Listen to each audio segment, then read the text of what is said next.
Fill me up, Buttercup. So I don't even remember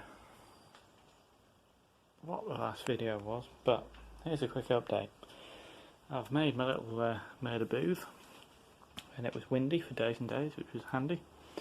And I've put one coat of Rustbuster EM421 epoxy primer on here. I'd completely bare metaled the shell beforehand. Here's a photo.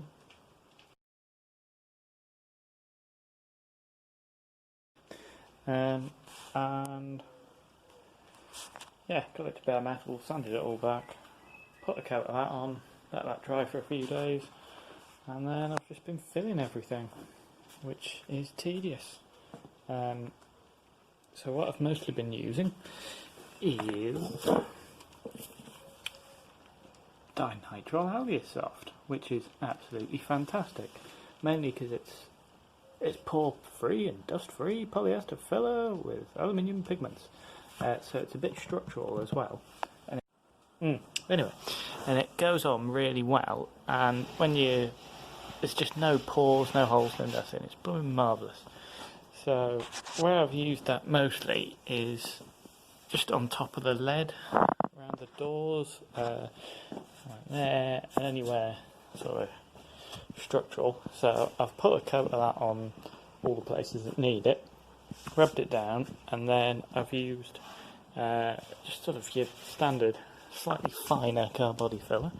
In this case, that stuff, which I've had open for a year, so I hope it's fine. And so I've been leaving it 24 hours between putting the filler on and then rubbing it down, just so it can shrink as much as possible.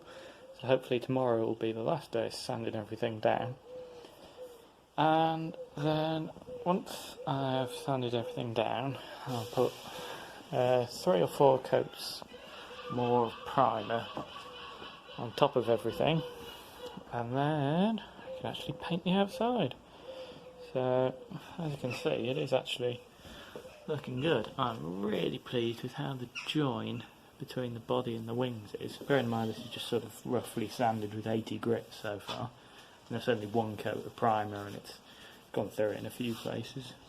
But yeah, it's all going very good. So what I've been doing to sort of shape the filler is initially using a body file just to get big ridges like that off. I'm still letting this dry, so I won't show you right now. So I'm using body file, and then flat disc on an angle grinder for where, so around there I would definitely use a flat disc on an angle grinder just to shape it a bit. And after that, I can't find it at the minute because it's gone walkabout somewhere. There's its cable. Oh, where's it hiding?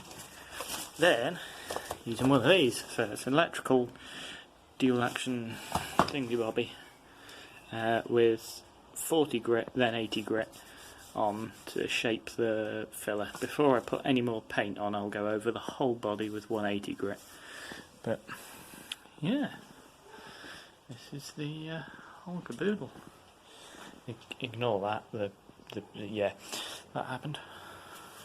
But it's looking and feeling very smooth.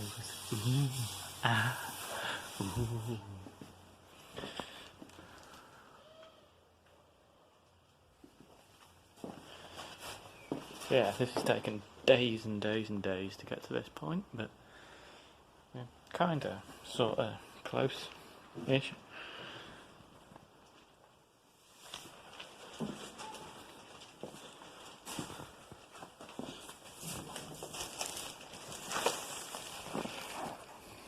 Ta-da! Well, here we go. We're completely filled. We've got about 5 or 6 coats of primer. It's all rubbed down. I still need to go over it with a clothy type thing. But in a minute, we are going to put the colour and the lacquer on it. So, yeah, it's looking pretty good. shiny, well not shiny, quite matte because rubbing it down. But yeah, sorry there's not been many videos, but I've just spent the last 2 weeks just rubbing bodywork down, filler, primer and all the rest of it. It's still not going to be a professional quality finish, but you know, it'll be good from afar and far from good looking. Fashion!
It still needs lacquering, but oh yeah.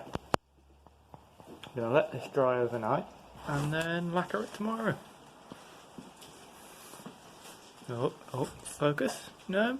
You going to have any focus? Ooh, yeah.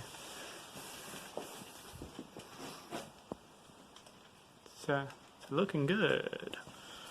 Remember kids, wear a mask.